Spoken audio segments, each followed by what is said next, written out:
Interesting. The last thoughts that occupy your mind as you hurtle 150 feet straight down. Did I leave my will in order? When you're riding the new torture chamber the folks at Busch Gardens have cleverly disguised as a roller coaster, you don't have too much time to dwell on last thoughts.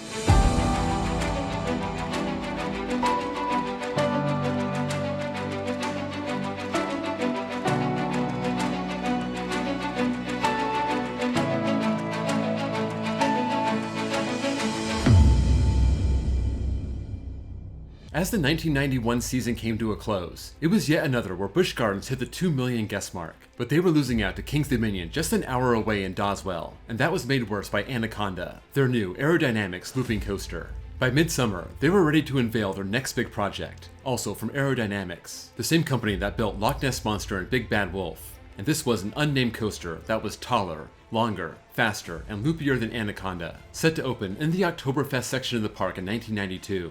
By the new year, the name had been chosen, Drachen Fire. 150 feet tall, 60 mph max speed, 3,550 feet of electric blue track, 6 inversions including 3 corkscrews, a batwing, and a cutback. Guests who wanted to take on Drachen Fire would find the 2-tier pricing system back in the park.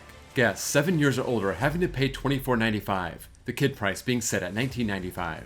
The park would also be sporting a new name for the 1992 season, going from Busch Gardens the Old Country to Busch Gardens Williamsburg.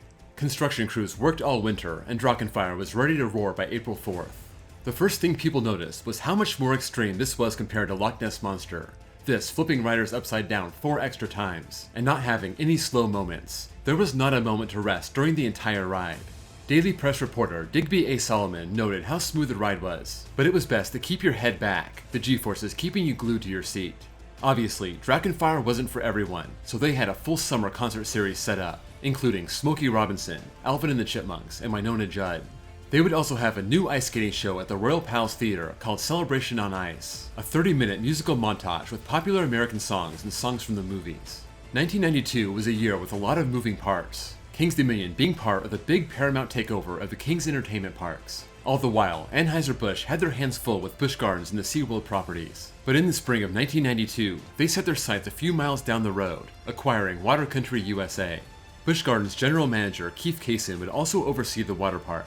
Right away, Busch started offering coupons for free admission into Water Country USA with a full-price ticket to Busch Gardens, and the combo season pass was put on sale late in 1992 for the 1993 season. $94.95 for adults and $89.95 for kids. A one-part pass now running $64.95 for adults and $59.95 for kids. Normally, Busch Gardens would close for the season after Halloween, but in 1992, the schedule was extended through the end of November, introducing Grandparents Are Special Days, where kids 3 to 18 could come with a grandparent and enjoy the same 15% discount the seniors got.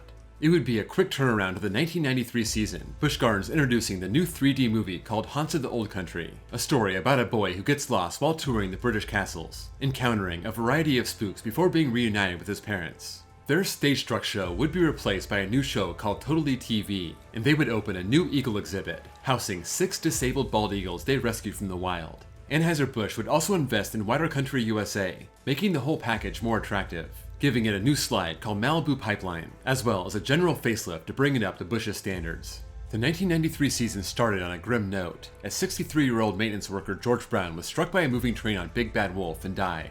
The ride was closed, and an investigation was launched into why he was in a restricted area. He was part of the company called International Service System, or ISS, a contractor hired to maintain the rides at Busch Gardens, and his daughter was told by ISS that he was sent to clear the view of one of the video cameras, the ride having been shut down for 20 minutes, and the train that hit him was the first with passengers. So, it was possible he didn't realize the ride was back in action.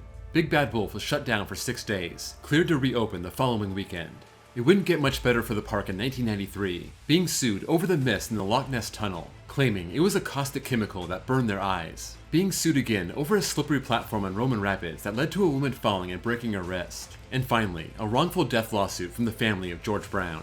This suit would be dismissed on the grounds that employees can't recover civil damages against the employer for job-related injuries, as spelled out in the Virginia Workers' Compensation Act. The park would also shift its focus away from concerts, having hosted 10 the prior year and looking to cut that in half, seeing the trend of declining ticket sales in general leading to canceled concerts across the country, and this would be a trial run to see if they should stick with fewer concerts in the long term.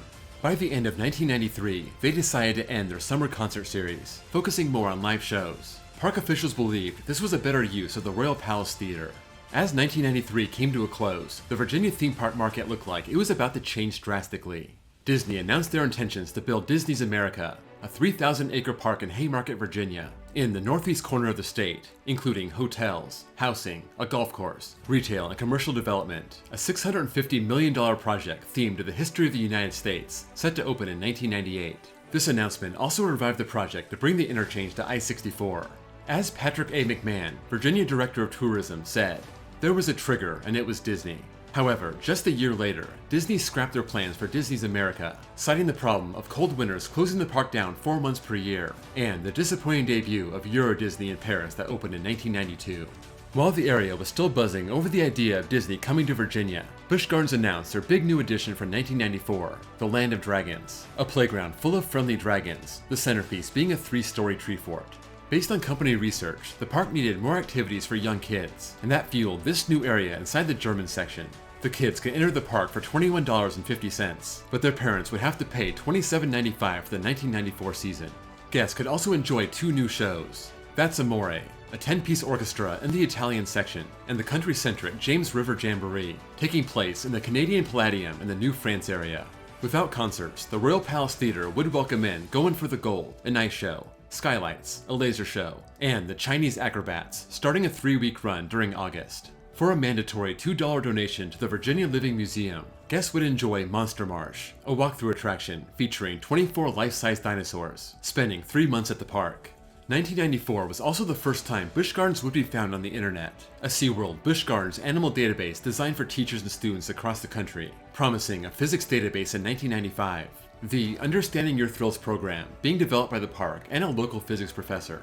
By the end of summer, we got a sneak peek into the next big Busch Gardens edition, Escape from Pompeii. Set in the Italian section, this would be a well-themed flume ride themed to the fall of Pompeii, destroyed by the eruption of Mount Vesuvius, and this would produce enough fire to burn through 27 million BTUs of natural gas every hour.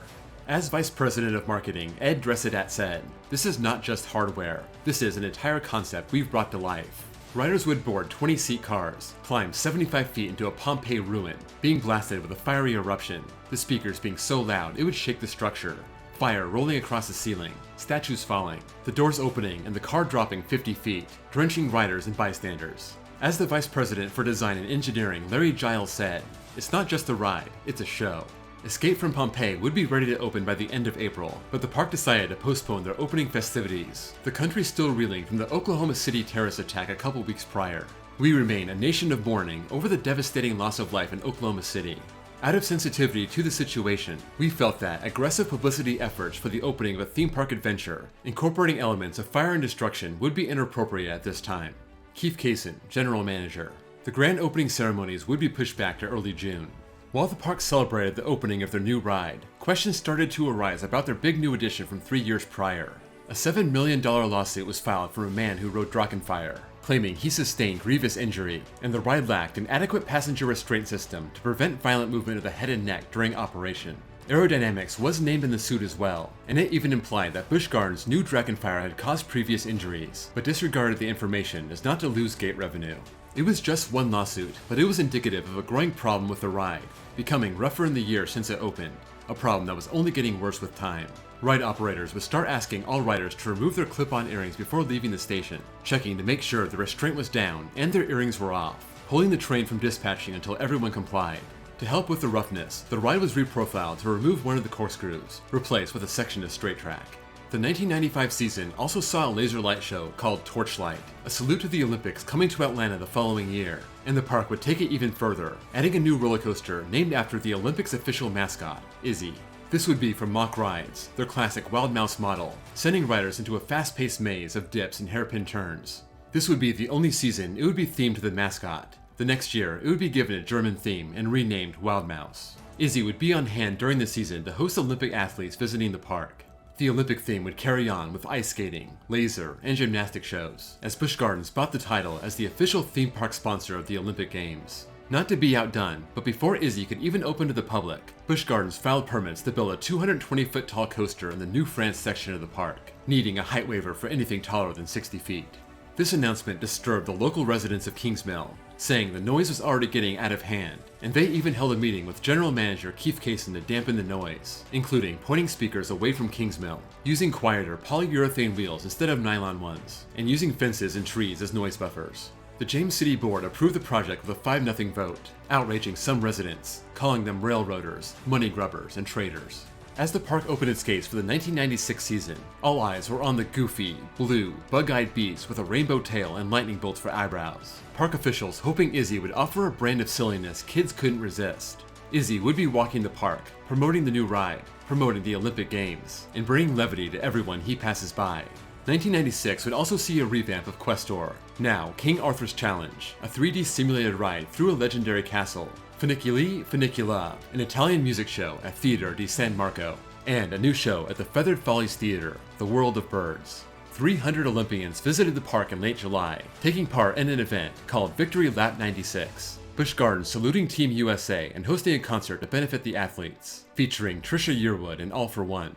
The athletes being available for meet and greets with park guests. Following the Centennial Park bombing in Atlanta, Busch Gardens tightened the screws on security ahead of the Olympians' appearance. This included law enforcement officers having more of a presence in the park, also temporary metal detectors and bag searches at the park entrance. 1996 was a fun year for the park, and thanks to all the extra security effort, a safe one. But thrill seekers still had their eye on the monster coaster that caused so much consternation earlier in the year, and by the end of the summer, we learned the chilling details.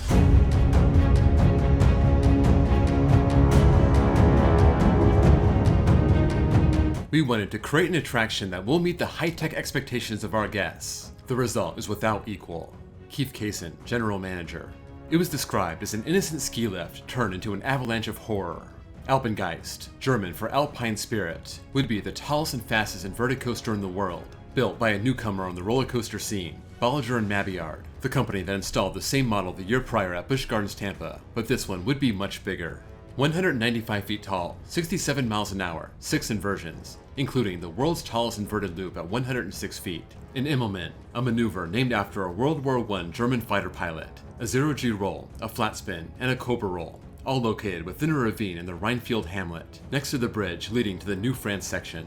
This means the ride would be largely hidden by trees, trying to cut down on noise by facing the first drop away from the Kingsmill neighborhoods and using polyurethane wheels. By December, Alpengeist's 195-foot lift hill was topped off, the highest point in the park. The project started so early and construction happened so fast, it would be ready when the park opened for the season on March 22nd.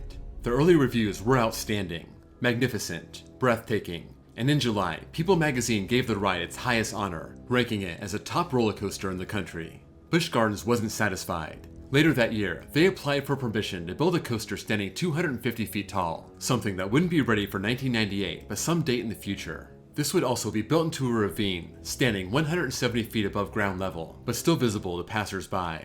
This is a change for them. Before, they've worked to keep everything just at treetop or below. This would be much higher visibility for them. Paul Holt, James City County Planner. Busch Gardens wanted to put this in the front of the park, far away from Kingsmill residents, but some residents sounded off, saying in the past, Busch Gardens had been classy about their additions, and this would change the character of the park. County officials seemed to agree as they pushed back on the plan, trying to work out a neutral color scheme for the ride to blend in better with the surroundings. Park spokeswoman Deborah DeMarco appealed for the need for bigger and faster thrill rides, saying the industry is very competitive and the park needs to bring in new attractions to remain successful. It was true, the 1990s had seen a coaster boom, rides getting taller, faster, and more wild, records falling left and right, and rides that were unimaginable 10 years prior. The Board of Supervisors agreed the location of the new ride would be acceptable, but could not agree on a color scheme or landscaping. By the end of the year, they agreed the park would maintain a 75-foot buffer between the ride and the planned entrance, and the park would enhance the landscaping near the park's entrance and the France parking lot, and this was good enough to give the project the green light. This was great news for Busch Gardens, coming off what was only described as a record-setting year, more than 3 million people entering the gates. Alpengeist was a big hit, enjoying all the great free publicity. Also, the popular new musical, Rockin' the Boat, a 30-minute mix of pop, classical, contemporary, and show tunes, taking place in the Magic Lantern Theater, including puppets, lighting effects, and jungle sound effects. They would continue the show theme for 1998, converting the Globe Theater to accommodate Pirates 4D, an immersive 15-minute 3D movie featuring Leslie Nielsen and other stars, a slapstick comedy set aboard a pirate ship. This made its debut at SeaWorld Ohio in 1997 and was very well received. The fourth dimension of the show would include water effects, and being attacked by hornets and bats. The official announcement was made inside the park. More than a dozen pirate-clad performers dancing to 2 of the movie's songs, and the brand new general manager, Joe Fincher, riding on top of a 30-foot pirate ship, wearing elaborate pirate jewelry and wearing a long black wig. Fincher had come over from Busch Gardens, Tampa Bay for the 1997 season, replacing Keith Kaysen, who took a top position at SeaWorld of Texas. The park had high hopes for the new show and would refocus all their advertising efforts away from Alpengeist and on to Pirates 4D. Eric Idle from Monty Python was one of the writers and stars of the film, and he was on hand for its grand opening on April 1st. He said making a 4D film was a lot different than a typical movie. Instead of trying to make everything happen on the screen, you're trying to make everything happen in the audience. The ride was a big hit, and Busch Gardens was flying high. They just had their employee housing plan approved, converting the Virginia Inn to use for the European students coming to work for the season. Alpengeist won yet another online poll as the world's best coaster. This time, it was the Discovery Channel, and the park as a whole edged out Disneyland for America's favorite theme park, according to the National Amusement Park Historical Association. Amusement Today also bestowed its Golden Ticket Award on Busch Gardens for having the best shows, landscaping, food, theming, and for having the cleanest park. On the other hand, the lights were dim for one of their biggest attractions, Drachen Fire. The park had taken steps to improve the ride experience, but with Izzy coming in 1996 and Alpengeist in 1997, the noise complaints coming from the Kingsmill community, and what may have been the final straw, a report of a 43-year-old man suffering an acute subdural hematoma after riding in July 1998. Drachen Fire was shut down and would never reopen. It was sad for some, a celebration for others, but the park was working on a reason for people to forget all about Drachen Fire for the 1999 season, rising high in the Festa Italia section of the park, as the monster new coaster was finally unveiled, a first-of-its-kind experience, a ride that can only be described as not for mere mortals.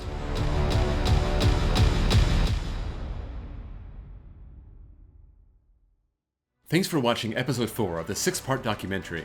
If you could drop a like and share this video with anyone who may be interested, I would really appreciate it. This is a massive project and I appreciate the support. I want to thank my Patreons. If you want bonus access, bonus content, and have your name listed at the end of each video, check my links below and join. Stay tuned next week for episode 5 as Busch Gardens flies high with Apollo's chariot, and the park is faced with a tough decision regarding one of their most beloved rides.